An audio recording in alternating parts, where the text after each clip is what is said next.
கோ படத்தோடைய முழு கருவும் ஒரே ஒரு திருக்குறள்ல அடங்கியிருக்குன்னு சொன்னா உங்களால நம்ப முடியுமா?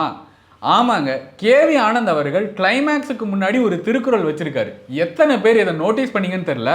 அந்த திருக்குறள் என்னன்னா, பொய்மையும் வாய்மை இடத்த புரை தீர்ந்த நன்மை பயக்குமெனின்.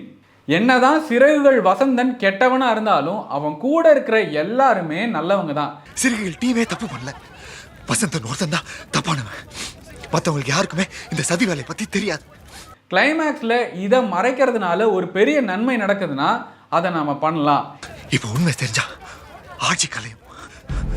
நல்லது நம்பி நல்லதே நடக்கும்னு ஓட்டு போட்ட கோடிக்கணக்கான மக்கள் முட்டாளாவாங்க. இதை தான் திருவள்ளுவர் ஒரு பொய் சொல்றதுனால அங்க நல்லது நடந்ததுன்னா கண்டிப்பா அந்த பொய் கூட ஒரு வாய்மையா ஏற்றுக்கொள்ளப்படும்ன்றாரு. இளைஞர்களோட கையில நாடு போகணுங்கிறதுக்கு இதை விட ஒரு நல்ல காரணம் தேவையில்லை. எத்தனை பேர் இதை நோட்டீஸ் பண்ணீங்க? இந்த திருக்குறளுடைய அர்த்தத்தை புரிஞ்சுக்கிட்டீங்கன்னா கமெண்ட்ல சொல்லுங்க.